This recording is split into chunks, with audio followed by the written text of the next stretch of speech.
यानंतर एक breaking news येते नागपूरमधून। नागपूर जिल्हा मध्यवर्ती बँकेनं शेतकरी कर्जमाफीसाठी कंबर कसली। राज्य सरकारनं 30 जून पर्यंत कर्जमाफीची घोषणा केल्यानं मी राज्यातील शेतकऱ्यांच्या खात्यात उद्या 4000 रुपये जमा होणार आहेत। पीएम किसान सन्मान आणि नमो शेतकरी महासन्मान निधीचे हे पैसे जमा होतील। पंतप्रधान मोदींच्या हस्ते उद्या वाशिममधील कार्यक्रमातून रक्कम वितरित करण्यात।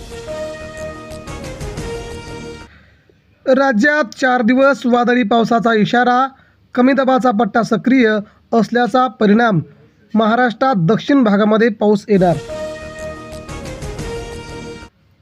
कडधान्य आयातीवरून सर्वोच्च कानपिचक्या धोरणाचा पुनर्विचार करण्याचे केंद्राला थेट सर्वोच्च न्यायालयाचे निर्देश। गुढीपाडव्याला हापूस नाही। हवामान बदलामुळे उत्पादनामध्ये जवळजवळ 70% घट आल्याची माहिती, त्यामुळे आवक येणार कमी।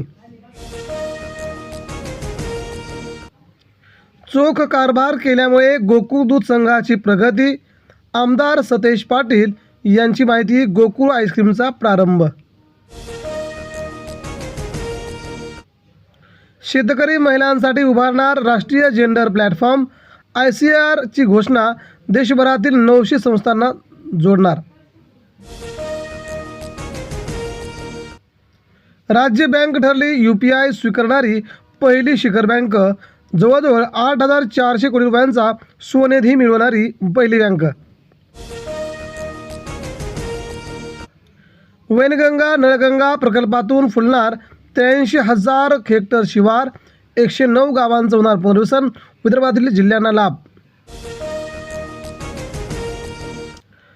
इथेनॉल निर्मितीसाठी मका खरेदी नाही। मंत्री छगन भुजबळ यांचा विधान परिषदेमध्ये थेट खुलासा। शेतकऱ्यांवरती मोठं संकट। अहिल्यानगरला बटाटे हिरवी मिरचीला मागणी कायम। भाजीपाल्याला मागणी ही चांगली। चिक्कू संत्र्यांसह फळाची आवक चांगली। निधीविना जलजीवन कोरडी। गुलाबराव पाटील यांची माहिती। 25,000 कामे प्रगतीपथावर असल्याची माहिती। कामाची संथगती वाढवा। LPGसह शिवालिक जहाज भारतात दाखल। जहाजामध्ये 46,000 मेट्रिक टन LPGचा साठा असल्याची माहिती। भारताला सर्वोच्च दिलासा।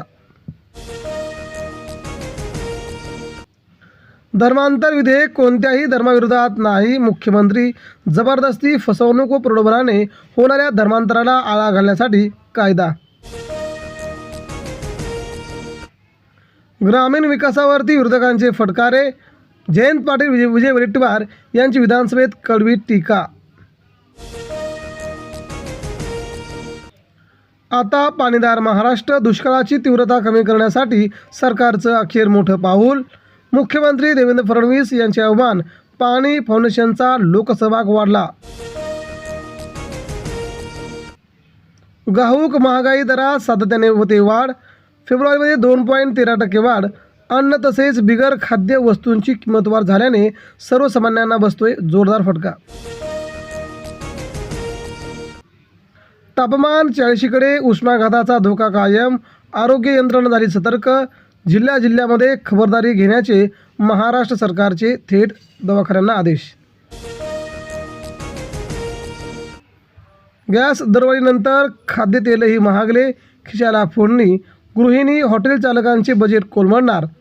पेट्रोल पंपावरती मिळणार केरोसिन। 10 एप्रिलपासून वार्षिक परीक्षा। 2 मेपासून शाळांना उन्हाळी सुट्टी। माध्यमिक विभाग 1 मे रोजी लागणार। जिल्ह्यातील सर्व शाळांचा परीक्षांचा निकाल।